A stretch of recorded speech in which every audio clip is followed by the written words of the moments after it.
अस्सलाम वालेकुम students, welcome to my YouTube channel. First year class का चैप्टर नंबर 9 चल रहा था। इसका हमने टॉपिक करना है जिसके अंदर हमें प्रूफ करना है कि L इक्वल है आर थीटा के। पिछले लेक्चर में हमने ये प्रूफ किया था कि जो सरकमफेरेंस का सर्कल होता है L इक्वल होता है 2 पाई आर के। ये बात हमने पिछले लेक्चर में प्रूफ की थी। तो देखें students, L is equal to 2 pi R का मतलब है कि कोई भी सर्कल होगा तो अगर हमें उसका सरकमफेरेंस फाइंड करना होगा। सरकमफेरेंस का मतलब होता है कि उस सर्कल की जो लेंथ होती है, यानी कि इसकी जो लेंथ है, इसकी बाउंड्रीज की जो लेंथ है, ये हमारे पास सरकमफेरेंस को रिप्रेजेंट करती है। तो पूरे सर्कल की लेंथ लेते हैं तो पूरे सर्कल में जो एंगल बनता है वो बनता है 2 पाई। तो इसे हम 2 बाई आर लिखते हैं। अब हम यहाँ प्रूफ करने जा रहे हैं L is equals to R theta. R तो वही थीटा यहाँ पर आएगा उसके हिसाब से। अगर फॉर एग्जांपल अगर हमारे पास कोई सर्कल है, हमें फाइंड करनी है सिर्फ उसी की किसी एक आर्क की लेंथ।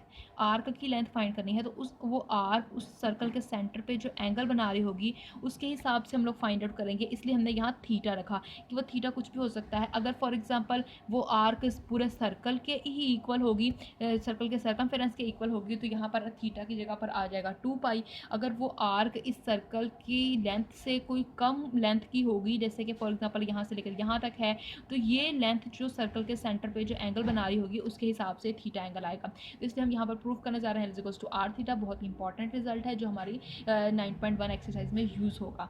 ठीक है, तो इसे चलते करते हैं स्टार्ट। तो सबसे पहले हम इसके लिए डायग्राम एक चूज़ करेंगे।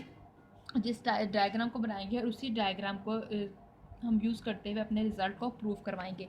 तो यहाँ पर सबसे पहले हम अपनी ड्रा कर लेते हैं डायग्राम। हमने लिया है यहाँ पर एक सर्कल लिया है जिसका हमारे पास रेडियस है r। ये इसका सेंटर है, इसका रेडियस है r। ठीक है, अब हमने क्या किया कि ये जो हमारे पास r रेडियस है इसको हम रिप्रेजेंट कर देते हैं OA के साथ। इसी तरह से हमने एक आर्क ली है, हमने ए बी हमने आर्क ली है एल लेंथ की। यानी यहाँ पर मैं इस पॉइंट को बी से रिप्रेजेंट करवा दूँ। ये ए बी आर्क ली है एल लेंथ की, यानी जो इसकी लेंथ है वो हमने ली है एल। तो इसको इस पॉइंट से मिला देते हैं। ये जो आर्क है ए बी, ये इस ओ पॉइंट यानी सेंटर ऑफ द सर्कल के ऊपर जो एंगल बनाती है उसे हम नाम दे रहे हैं थीटा रेडियन का। ये थीटा है, यहाँ पर साथ में मेंशन कर देती हूँ रेडियन। ओके, अब हमने एक और आर्क ली है AC। इसकी जो लेंथ रखी है हमने सर्कल के जो रेडियस की लेंथ थी उतनी ही रखी, यानी सर्कल का रेडियस r था, हमने इस आर्क की जो लेंथ रखी है वो भी हमने r ही रखी है। ठीक है ना, बात समझ में आ रही है ना। ये ए बी आर्क ली थी कितनी लेंथ की, एल लेंथ की। एल कोई भी लेंथ हो सकती है। ये जो ए सी आर्क ली है ये हमने इसकी लेंथ रखी है आर के इक्वल, यानी रेडियस ऑफ द सर्कल के इक्वल।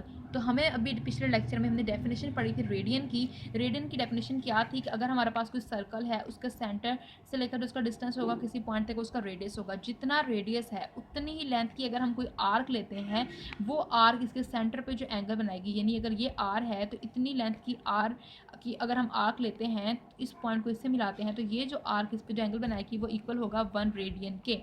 तो ये हमारे पास जो आर्क है, ये जो आर्क है इसके सेंटर पे जो एंगल बनाएगी वो कितना हो जाएगा 1 रेडियन, यानी ये एंगल कितने का होगा 1 रेडियन का। इसको थोड़ा सा प्रोमिनेंट करके बड़ा करके थोड़ा सा डायग्राम को ड्रा कर लेते हैं ताकि हम इसे ईजीली अपने जब प्रूफ में यूज़ कर रहे हो तो हम इसे ईजीली हमारे लिए देखने में आसानी हो।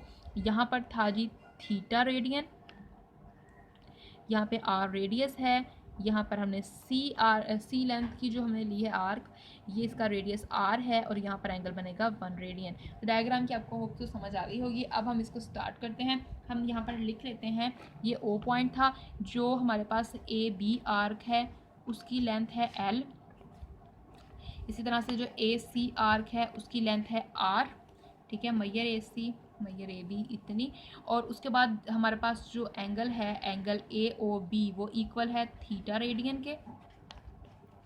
इसी तरह से जो एंगल हमारे पास ए ओ सी है वो इक्वल है 1 रेडियन के। ठीक हो गया।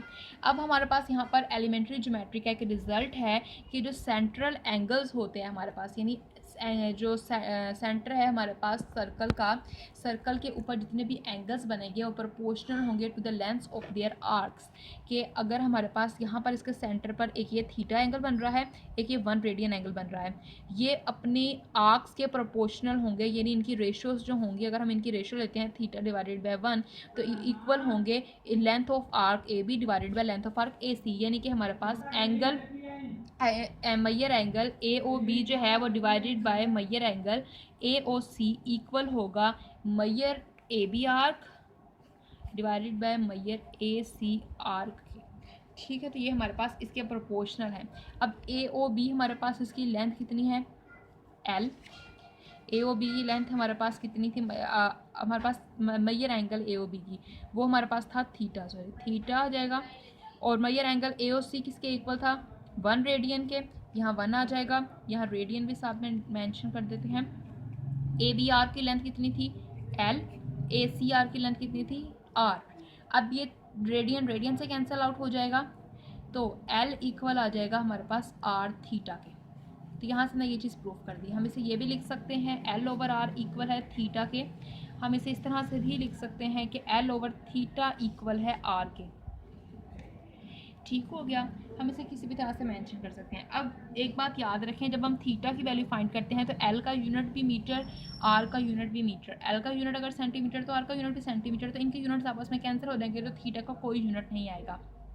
ठीक है, थीटा का कोई यूनिट नहीं आएगा। जो हमारे पास रेडियन है वो हमारे पास यूनिटलेस है, ये मैयर है यूनिटलेस। ये आप थीटा को हमने मैयर रेडियन नहीं करना है, वो उसकी मैयरमेंट्स को रिप्रेजेंट करता है, रेडियन डिग्रीज ये मैयरमेंट्स हैं, उसके यूनिट्स नहीं है। ठीक है, अब जो रेडियन है वो यूनिटलेस है हमारे पास। अब हमने यहाँ पर जो थीटा है उसे हमेशा हमने रेडियन में ही लेना है। क्वेश्चन में हम इसको रिजल्ट को यूज़ करेंगे, वहाँ पर हमने थीटा को हमेशा रेडियन में ही रख कर यूज़ करना होगा। ठीक हो गया, तो नेक्स्ट वीडियो में हम एक्सरसाइज स्टार्ट करेंगे। अगर आपको हमारी वीडियो अच्छी लगी तो इसे लाइक एंड शेयर कीजिएगा और चैनल को ज़रूर सब्सक्राइब कीजिएगा। थैंक यू स्टूडेंट्स, अल्लाह हाफिज़।